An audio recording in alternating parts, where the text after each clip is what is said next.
Counter-narrative news continuing with our special series on Huey Newton. In this episode, we're going to focus on the Black Panther Party for Self-Defense's 10-point program.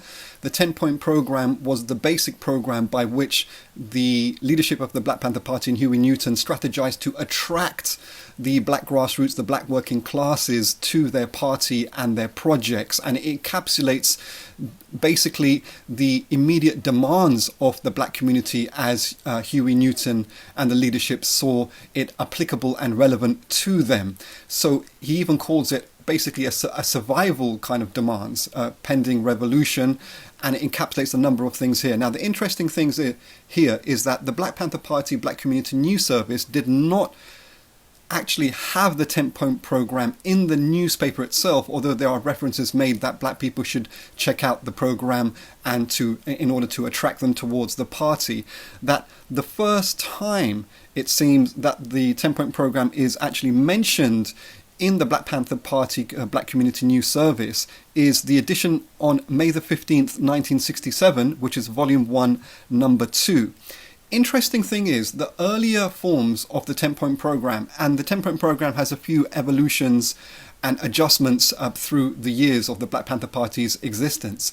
The earlier version of the 10-point program on point 3 talks about an end of the robbery of the black community by the white man. Now, this is subsequently changed to point 3 in the 10-point program, changing the white man to the capitalist. So an end to the robbery by the capitalist of the black community. And the first time the 10-point program is expanded. So in May the 15th, 1967, Volume 1, Number 2 of the Black Community News Service of the Panther newspaper is the first time the 10-point program is mentioned, with point 3 being the white man and not quote-unquote the capitalist. But it's just the 10 points without an expansion and an elaboration on each point, which then is expanded on the Black Panther Party Black Community News Service edition that's published on September the 7th, 1968, which is Volume 1, Number 5, in which the 10-point program is then expanded, but still on point 3 with the white man.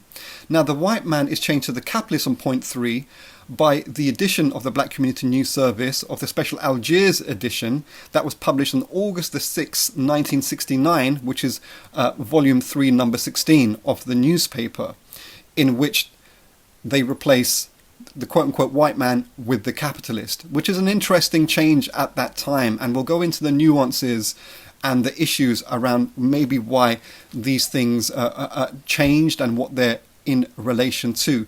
Now, we're going to use the artwork from the Algiers edition, that's Volume 3, Number 16, and published on August the 6th, 1969, because it really beautifully gives some artistic representations of each point of the 10-point program. So as we go through this, we're going to use the visuals of that in part to convey the 10-point program. By the way, before we go into this, the Algiers edition of the newspaper is a beautiful edition. It's very fascinating and interesting. Eldridge and Kathleen Cleaver are both in Algiers at the International Cultural Convention there. The split in the Panther leadership is continue to develop, and it's just shortly before it all comes out in the open. Eldridge Cleaver is a deeply problematic figure. He made a name for himself as a Black Power kind of leading intellectual figure before joining the Panthers. He joins it after the Black Panther Party is established, and he is involved on April the 6th in 1968, and there's lots of uprisings happening in black urban centres at the time. He later admits that he basically conducted a police ambush with the 17-year-old Black Panther Party member Bobby Hutton, in which Bobby Hutton is killed in the confrontation with police, and Eldridge Cleaver survives. More than a dozen bullets are pumped into the body of the 17-year-old Bobby Hutton. Very, very sad incident, and the responsibility of Eldridge Cleaver remains quite clear in dragging a 17-year-old member into this confrontation, which is deeply problematic and arguably irresponsible. But the point is, after April 6, 1968, Eldridge Cleaver goes on the run. He goes to Cuba, and basically he gets pushed out of Cuba by the authorities there. And because the Cuban authorities are informed that the CIA are trying to infiltrating the Panthers and trying to create a split, which happens shortly after. And then he disembarks, Eldridge Cleaver, to Algiers, and then also has relations with Vietnam and also North Korea, or the Democratic People's Republic of Korea.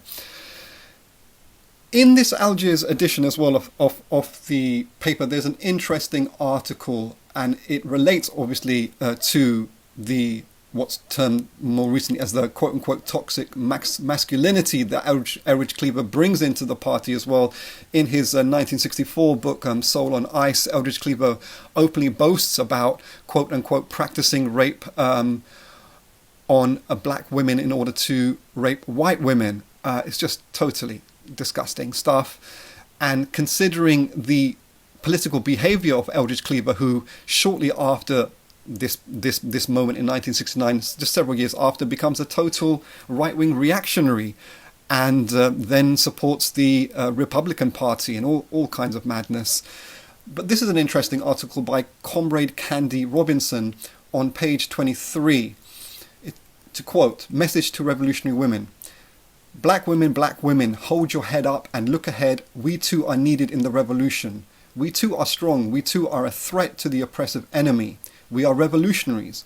We are the other half of our revolutionary men. We are their equal halves. May it be with gun in hand or battling in streets to make this country a socialist lead. Sisters, let's educate our people, combat liberalism and combat male chauvinism, awaken our men to the fact that we are no more, no less than they. We are as revolutionary as they. For too long we have been alone. For too long we have been women without men. For far too long we have been double oppressed, not only by the capitalist society but also by our men. Now we are no longer alone. Our men are by our sides. We revolutionary men and women are the halves of each other. We must continue to educate our men and bring their minds from a male chauvinistic level to a higher level. Our men need, want, and will love the beautiful children that come from our fruitful wombs. They need our trust and encouragement as well as we need theirs. They need us to educate them, the people and our children, as well as we need them to educate us. Sisters, we are being called by life itself. We are being called by the revolution. We are mothers of revolutionaries. With us is the future of our people. We, my sisters, are mothers of revolution, and within our wombs is the army of the people. Sisters, revolution is here. Bring forth the army. Bring forth the guns. We, my sisters, are revolutionary women of revolutionary men. We are mothers of revolution. Comrade Candy Robinson. End of quote. Just an interesting contribution there to the debate about the problems of misogyny and sexism in any mass organization, and including in the Black Panther Party itself. And there's a lot of things to deconstruct there. But here really is the emphasis on the 10-point program. So we're going to go into that. I mean, just again, about this edition of the Black Panther Party Community News Service. It also, David Hilliard is another leader of the Black Panther Party who reports on his visit to Algiers. It also reports on a shootout by the police brutality and violent hostility against the Chicago branch of the Black Panther Party there. There's a report of that in the newspaper. And obviously later that year, on the December the 4th, tragically, Fred Hampton is killed, assassinated and martyred. So anyway, to the 10-point program itself. Quote, number 1. We want freedom. We want power to determine the destiny of our black community. We believe that black people will not be free until we are able to determine our destiny. 2. We want full employment for our people. We believe that the federal government is responsible and obligated to give every man employment or a guaranteed income. We believe that if white American businessmen will not give full employment, then the means of production should be taken from the businessmen and placed in the community so that the people of the community can organize and employ all of its people and give a high standard of living. 3. We want an end to the robbery by the capitalists of our black community. We believe that this racist government has robbed us, and now we are demanding the overdue debt of 40 acres and 2 mules. 40 acres and 2 mules was promised 100 years ago as restitution for slave labor and mass murder of black people. We will accept the payment in currency which will be distributed to our many communities. The Germans are now aiding the Jews in Israel for the genocide of the Jewish people. The Germans murdered 6 million Jews. The American racist has taken part in the slaughter of over 50 million black people. Therefore, we feel that this is a modest demand that we make. Number 4, we want decent housing fit for shelter of human beings. We believe that if the white landlords will not give decent housing to our black community, then the housing and the land should be made into cooperatives so that our community with government aid can build and make decent housing for its people. 5, we want education for our people that exposes the true nature of this decadent American society. We want education that teaches us our true history and our role in the present-day society. We believe in an educational system that will give to our people a knowledge of self. If a man does not have knowledge of himself and his position in society and the world, then he has little chance to relate to anything else. 6, we want all black men to be exempt from military service. We believe that people should not be forced to fight in the military service to defend a racist government that does not protect us. We will not fight and kill other people of color in the world who, like black people, are being victimized by the white racist government of America. We will protect ourselves from the force and violence of the racist police and the racist military by whatever means necessary. 7, we want an immediate end to police brutality and murder of black people. We believe we can end police brutality in our black community by organizing black self-defense groups that are dedicated to defending our black community from racist police oppression and brutality. The Second Amendment to the Constitution of the United States gives us a right to bear arms. We therefore believe that all black people should arm themselves for self-defense. 8, we want freedom for all black men held in federal, state, county and city prison and jails. We believe that all black people should be released from the many jails and prisons because they have not received a fair and impartial trial. 9, we want all black people, when brought to trial, to be tried in a court by a jury of their peer group or people from their black communities as defined by the Constitution of the United States. We believe that the court should follow the United States Constitution so that black people receive fair trials. The 14th Amendment of the US Constitution gives a man a right to be tried by his peer group. A peer is a person from a similar economic, social, religious, geographical, environmental, historical, and racial background. To do this, the court will be forced to select a jury from the black community from which the black defendant came. We have been and are being tried by all white juries that have no understanding of the average reasoning man of the black community. 10, we want land, bread, housing, education, clothing, justice, and peace.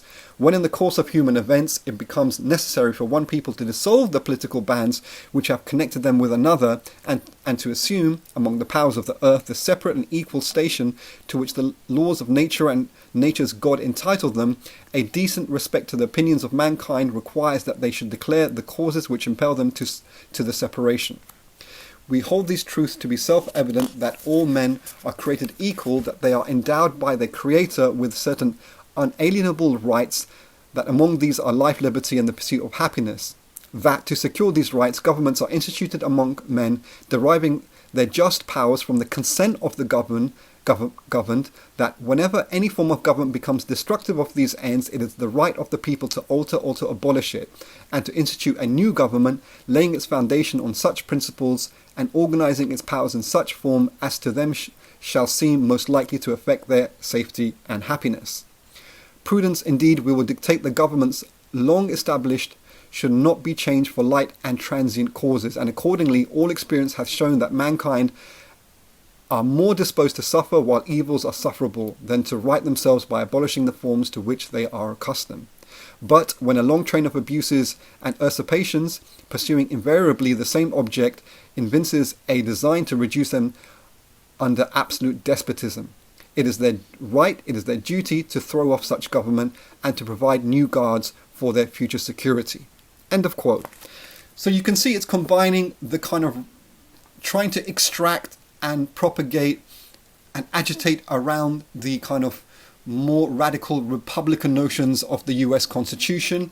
It also institutes a kind of a radical black power socialist approach around policing and self-defense, black working class demands around housing and employment and education. So it combines all these things together, which is very kind of indicative of the political style of leadership and ideology that Huey Newton is giving in his leadership to the Panthers. I hope that was of some interest to our audiences. Please do continue to share and respond to these by discussion, commentary, liking and sharing. Of course, encouraging your friends and your contacts to subscribe to our YouTube channel at Counter Narrative News, and also our Twitter handle at @counter_CNN. We'll continue with more episodes and explore this further. Many thanks.